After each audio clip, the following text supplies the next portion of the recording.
After faking his death during his last adventures, former hitman Arthur is living a peaceful life in Rio de Janeiro under a fake identity. One afternoon while he's enjoying his time at a nice restaurant, Arthur is approached by Renee, who is proof of who he really is. She represents a powerful man that wants to hire Arthur to kill 3 enemies and make it look like an accident. If he turns the offer down, her boss will let criminals know Arthur's alive. Arthur pretends he needs to make a call and takes out his phone, but actually he uses it to take a picture of Renee. She immediately takes out her gun and Arthur responds by pushing the table against her, turning down the offer. All the henchmen Renee brought attack Arthur, and he fights them all using his self-defense skills and any object he can find in the restaurant, including the grill itself. Then Arthur jumps on the roof of a passing sky tram to get away, but Renee and her men board the same tram and try to shoot Arthur from inside. Renee also tries to climb up to him, so Arthur decides to jump on the back of a hand glider to escape successfully. In the evening, Arthur makes it back to the boat he lives in and finds some suspicious men checking it out. Using a remote control he activates the bombs he installed in case of emergencies and makes the boat explode, killing those guys. Afterward he goes to an old container where he's hidden all his tools and burns his old passport to replace it with a new identity. Sometime later, Arthur moves to Thailand, where his old friend May gives him back his old hut. Under the hut floor, Arthur has hidden more weapons and tools, so he immediately begins working on researching Renee. He discovers she works for Crane, a dangerous criminal he's very familiar with. The next day, a woman named Gina comes to May's place to ask for some first aid supplies. May notices there are some bruises on her, but Gina turns down any extra help. When night falls, May hears screaming coming from one of the boats and notices Gina is being violently mistreated by a man called Frank. May asks Arthur for help, and while he doesn't want to go, he knows he owes it to May. When he makes it to the boat, Arthur tries to ask for Gina nicely, but Frank attacks him. Arthur immediately defends himself, and when Frank falls, he accidentally hits his head and dies. When Gina sees the body, she passes out, and May approaches the boat too to bring her to the shore. Meanwhile Arthur looks around and finds a gun, Gina's passport, and a phone with his own picture. Then Arthur sets the boat on fire. When Arthur returns to the hut, he wakes Gina up and demands to know if she works for Crane while pointing a gun at her. Gina tries to disarm him, but Arthur easily overpowers her and makes her talk. Crane did send Gina, but she doesn't actually work for him. Crane is blackmailing her into doing this. She was supposed to play an innocent victim to get Arthur's attention, and Frank got a little too much into his role. The plan was to get close to Arthur and then call Crane, but Arthur forbids her from doing so. He'll decide when these guys get to come. The next day, Arthur discovers Gina used to be part of a humanitarian group that offered assistance in Cambodia. Arthur asks Gina what Crane has on her, and Gina explains she ran a shelter for victims of human trafficking. A few weeks ago, a staff member disappeared, and 2 days later her body was left at her door.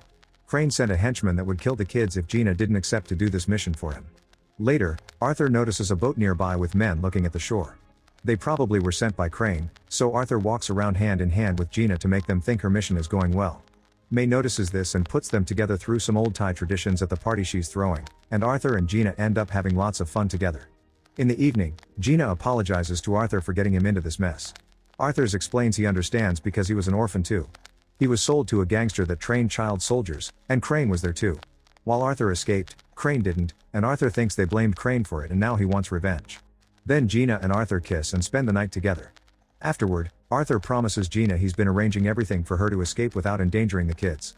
He won't make the kills Crane wants him to, he'll only kill Crane himself.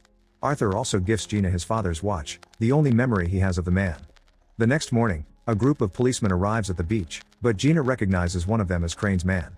Arthur begins fighting them off, but while he's busy, the men kidnap Gina, so Arthur has no choice but to accept a meeting with Crane. Moments later, Crane tells Arthur that if he wants Gina back, he'll have to do 3 kills for him and make them look like an accident. The first one is Krill, the highest profile arms dealer in Africa who is currently in a Malaysian prison. Crane also gives him a pill he must swallow after the kill for them to find him. While Arthur works, Gina is kept hidden in one of Crane's many boats. Arthur travels to Malaysia and begins researching the prison, which is on top of cliffs and surrounded by shark-infested waters, so it's impossible to sneak in. With a plan in mind, Arthur buys some powerful explosives that he disguises as chewing gum, some shark repellent that he puts in a skin cream tin, and hides the capsule inside a cigarette. Lastly, he makes a fake ID and disguises himself as an infamous wanted criminal. As soon as Arthur begins walking the Malaysian streets, he gets recognized and arrested. In prison, the reception guard doesn't notice anything weird about his items and allows them to keep them. The first few days, Arthur takes it easy and talks to other prisoners to learn more about his target. Krill has his men following him at all times because lots of people want to kill him. Even if he's locked up, Krill manages all his business from here and is the real boss of the place. Arthur watches a knife exchange hands between 2 prisoners, and during lunchtime, he bumps against them on purpose to discreetly steal that knife. Later, one of Krill's former men tries to kill Krill for revenge, but Arthur cuts in and kills him with a knife. Krill is very impressed and invites Arthur to have dinner with him. Arthur only accepts if Krill is willing to leave his men outside. Surprisingly, Krill accepts his terms, and in the evening, Arthur is taken from his cell to meet Krill at his private hut. Krill tries to offer Arthur a job, but as soon as he turns around, Arthur jumps on him and kills him by putting pressure on his neck. Then he mixes the snake venom Krill used for his rituals with his actual drink to make it look like Krill ended things for himself. The guards outside are getting suspicious, but Arthur puts the body in a praying position so the guards think the silence is for the sake of religion. Afterward, Arthur puts the explosive gum on a prison wall to make a hole. Then he swallows the pill, covers himself with the shark repellent, and jumps into the water before the cops can catch him. Crane's men are waiting for him in a fishing boat, and Arthur gets to escape safely. Crane makes a video call to prove Gina is fine and gives Arthur his second target, Adrian Cook, a human trafficker that lives in Australia. Some days later, Arthur is investigating his target. He learns that Cook's penthouse suite is impenetrable, but he also has a cantilever pool that overhangs above the streets. Arthur hires a helicopter to study the building from afar, then he pretends to be interested in one of the apartments near Cook's. While the realtor shows him around, Arthur calls her phone to distract her, and he takes pictures of the apartment keys so he can make a duplicate. Lastly, he uses dangerous chemicals to create a small but potent explosive that can shatter glass and make it look like it broke from pressure. A few days later, Arthur disguises himself as a technician to enter the building without being noticed, then he uses the duplicate key to get inside the apartment. Using advanced equipment, Arthur leaves through the window and climbs up the building until he reaches the pool, where he makes a small hole to insert his special explosive. Cook is currently swimming and can see Arthur, but before he can call the guards, the glass starts to crack. Arthur jumps away and slides down the building to return to the apartment while the swimming pool breaks and Cook falls to his death.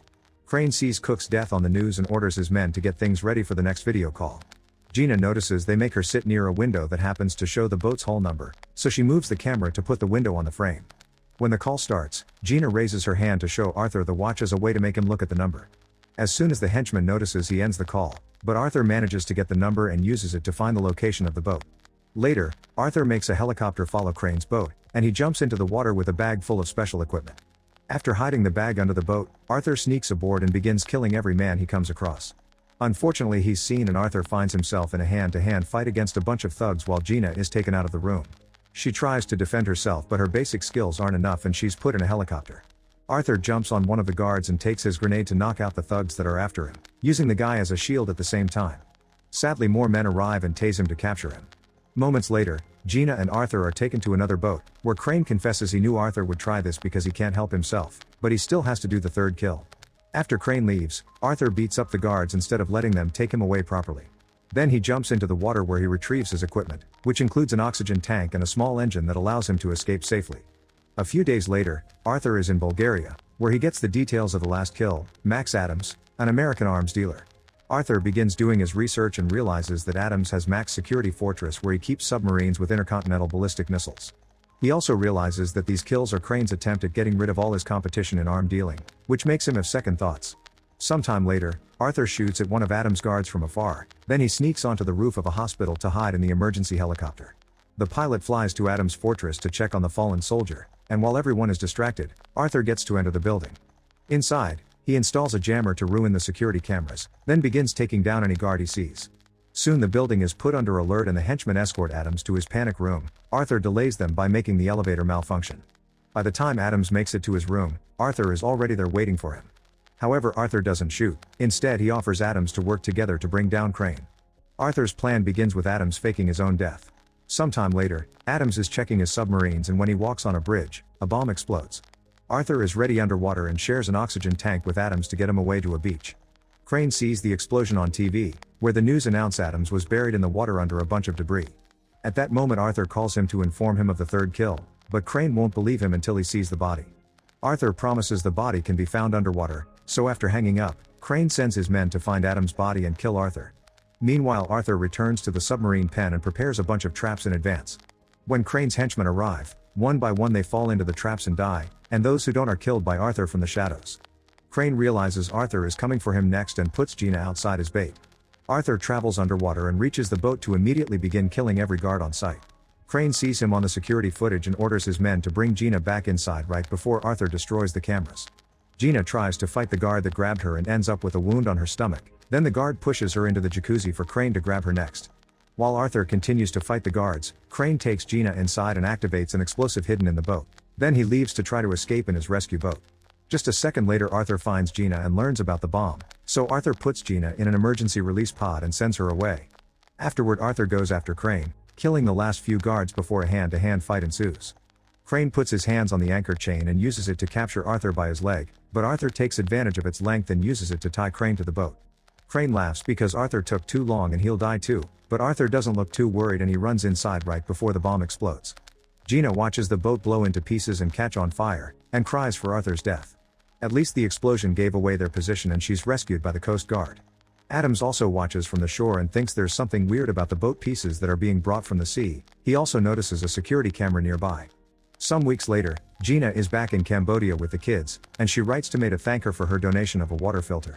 One afternoon while she's busy teaching, she's shocked to discover Arthur is alive and has come to see her. Meanwhile Adams researches Crane's boat and learns this model has something called a diving bell, which contains trapped air to allow divers to breathe underwater. With a theory in mind, Adams checks the security footage and confirms Arthur escaped by hiding in the diving bell. Impressed by this plan, Adams deletes the footage to protect Arthur's future. Make sure to subscribe and turn on notifications so you can watch more videos like this. Thanks for watching.